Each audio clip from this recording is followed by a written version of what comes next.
அவர்கள் யார், சசிகலா அவர்கள் குடும்பத்தினர் யார், என்னென்ன செய்ய திட்டமிட்டிருந்தார்கள் என்பதெல்லாம் எல்லாருக்குமே தெரிந்ததுதான். மீண்டும் மீண்டும் அதையே நான் நினைவுபடுத்த விரும்பவில்லை. ஆனாலும் இன்றைக்கு வந்த தீர்ப்பு நல்ல தீர்ப்பு.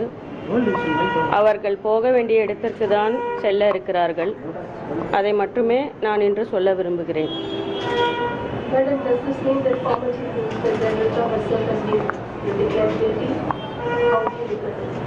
No, to be precise, this particular family have been cheating her around for the last 30 years, as they themselves have claimed so many times, and it is because of their greed and their desperation for power that the cases were filed against her.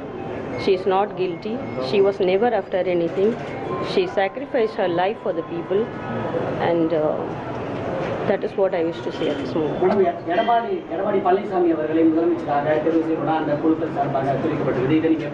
அவர்கள் யாரை வேண்டுமானாலும் தேர்வு செய்வார்கள்.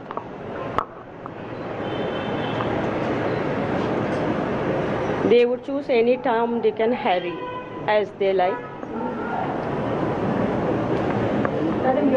It is not as if it is a democratic party at all. It is as if they are running a own company or something where they choose what they want and never consider the wishes of people or the wishes of the cadre or even the wishes of senior party members.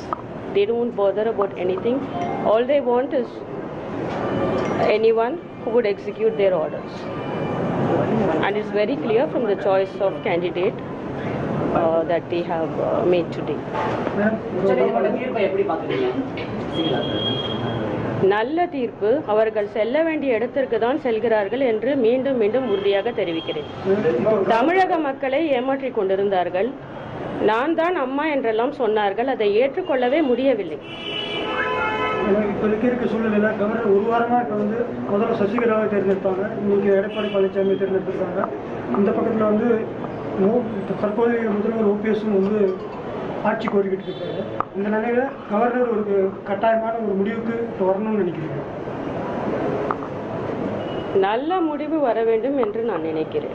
தமிழக மக்களுக்கு எது நன்மையோ, இந்த தமிழ்நாட்டின் சுதந்திரத்துக்கும் தமிழக மக்களுக்கும் எது நன்மையோ அது நடக்க வேண்டும். இந்த தீர்ப்புக்கு பிறகு கட்சியோட நிலைமை, அதிமுக கட்சியோட நிலைமை எப்படி இருக்குன்னு நினைக்கிறீங்க? வருங்காலம் எதிர்காலம் எப்படி இருக்கு? வருங்காலத்தை பற்றி பேசுவதற்கு முன்னால் இன்றைய காலகட்டத்தில் மிகுந்த குழப்பங்கள் ஏற்பட்டிருக்கின்றது.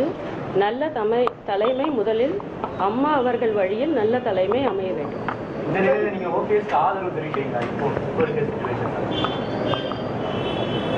அவர் தொடர்ந்து ஊடகங்களில் என்னை பற்றி பேசி வந்தார். அதனை நான் கவனித்து வந்தேன்.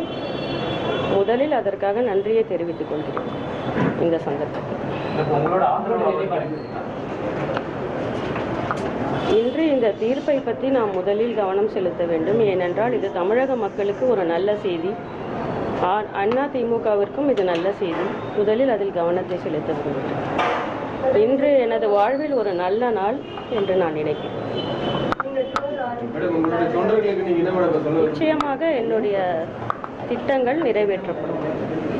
ஏற்கனவே நான் அறிவித்திருந்தபடி என்னுடைய திட்டங்கள் அனைத்தும் நிறைவேற்றப்படும். அதில் எந்த மாற்றம்?